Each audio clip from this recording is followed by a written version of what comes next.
우리가 인생을 살아가면서 우리 인생을 주관하시는 하나님 아버지, 창조주신 그 전능하신 하나님, 그 하나님의 뜻을 우리가 잘 따라 살아가는 것 매우 중요합니다. 특별히 우리가 하나님 뜻이 무엇인지 그 뜻을 아는 것이 매우 중요합니다. 그래서 특별히 하나님께서는 이웃에 대한 그런 행동이 새롭게 되기를 원한다. 오늘도 우리에게 그렇게 말씀을 하고 있는데, 어떻게 우리가 구체적으로 어떤 삶을 살아가야 되는 것인가, 오늘 본문을 배경으로 함께 말씀을 묵상해 보겠습니다.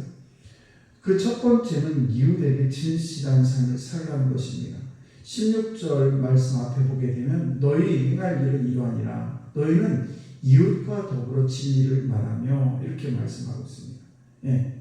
우리가 진리를 말한다는 것은, 이웃은 또 누구인가? 이웃은 바로 내 옆에 있는 내 가족이 될 수도 있고, 내 교우가 될 수도 있고, 또 내 이웃이 될 수 있습니다.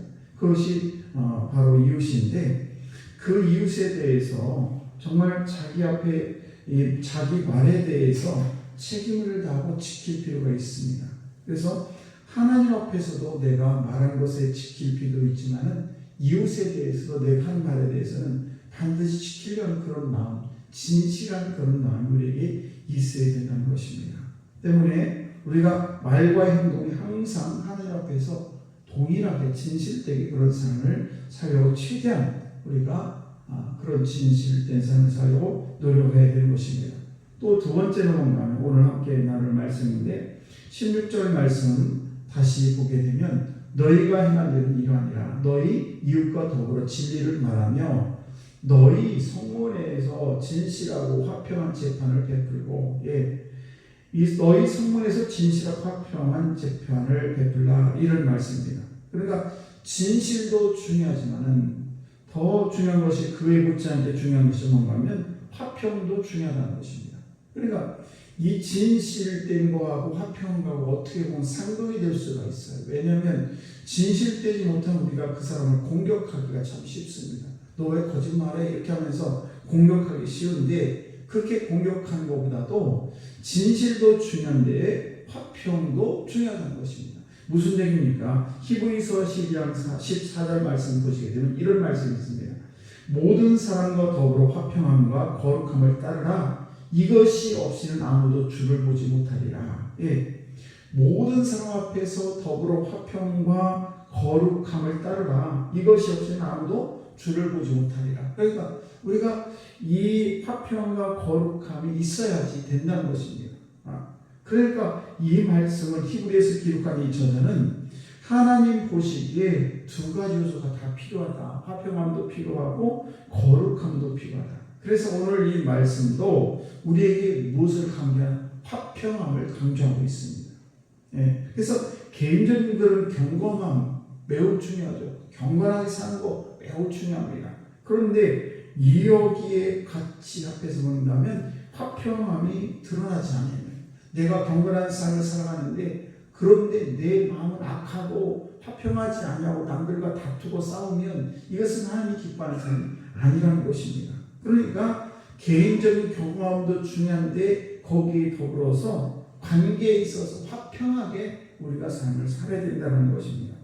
그 경험함은 바로 자기도치. 그러니까 이렇게 개인적인 경험함이 있는데 화평하지 아니하면 이것은 가짜라는 것입니다. 그래서 이제 저와 여러분들이 때로는 성격이 모나고 괴팍하고 또 부분적으로 거칠고 극단적인 부분을 잘 깎아내서, 그래서 우리가 진실함과 예의 바름과 겸손과 부드러움을 갖고 항상 이웃과 화평하게 살려고 우리가 노력을 해야 된다는 것입니다.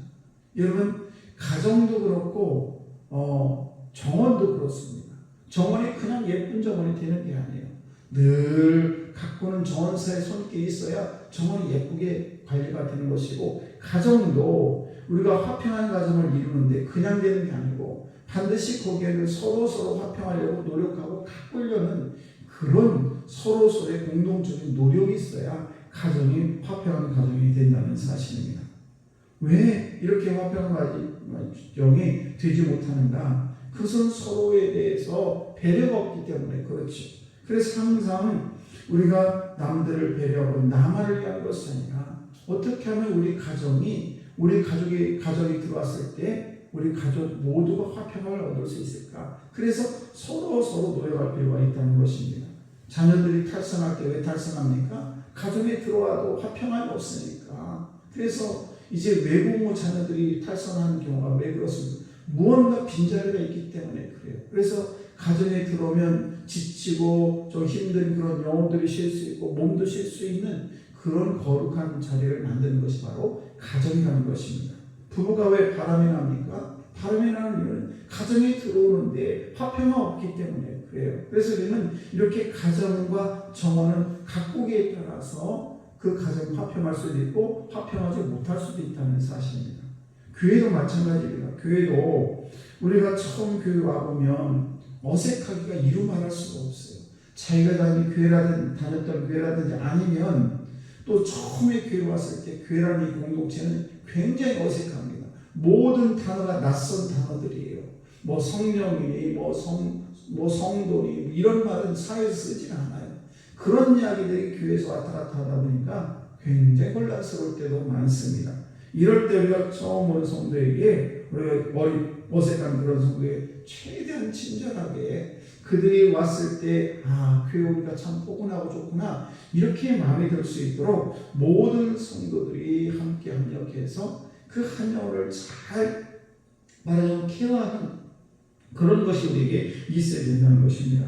그래서 친절하고 예의 바르고 또 어떻게 하면 도와줄까 겸손하고 부드러움을 갖고 항상 이웃과 화평하게 살려고 노력하는, 그래서 내 가정뿐만 아니라 이 교회뿐만 아니라 내가 속한 모든 공동체는 내가 들어가는 곳마다 화평케 하는 자가 될 수 있는 여러분 되시기를 축복합니다. 그래서 우리가 부드러우면 손해볼 것 같지만 결국 그렇지 않다는 것입니다. 치유 승리는 부드러운 자의 승리예요. 우리나라가 2003년에 매미라는 엄청난 태풍이 불어왔습니다. 그래서 부산에 있는 엄청난 그 타워, 우리가 수출할 때 이렇게 쓰는 그 타워 있지 않습니까? 그게 막 다 쓰러진 그런 엄청난 태풍이 불은 적이 있습니다. 그 태풍은 1907년에 불은 태풍 이후에 최고로 센 그런 태풍이었다고 합니다. 그런데 그렇게 엄청난 태풍이 불었는데 부산에서도 그 타워 크린이 막 넘어지고 이런 형태였는데 넘어지지 않은 것이 있었어요. 제주도에도 엄청난 바람이 불었는데 그 제주도에 보게 되면 돌담이 많이 쌓여 있습니다.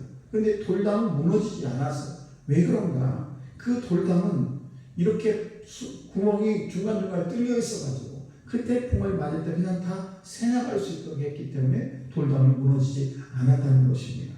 자, 우리가 삶을 살아가면서 정말 우리가 어떤 삶을 살아야 되는가? 정말 가정에서, 교회에서, 내 사회생활에서 정말 화평을 추구하는 삶을 살려고 서로 노력하고, 그래서 부드러우면 질 것 같지만 결국 승리하는 삶을 산다는 것을 꼭 기억하시고 오늘도 저와 여러분들이 화평을 추구하는 복된 인생 되시기를 주의 이름으로 축복합니다.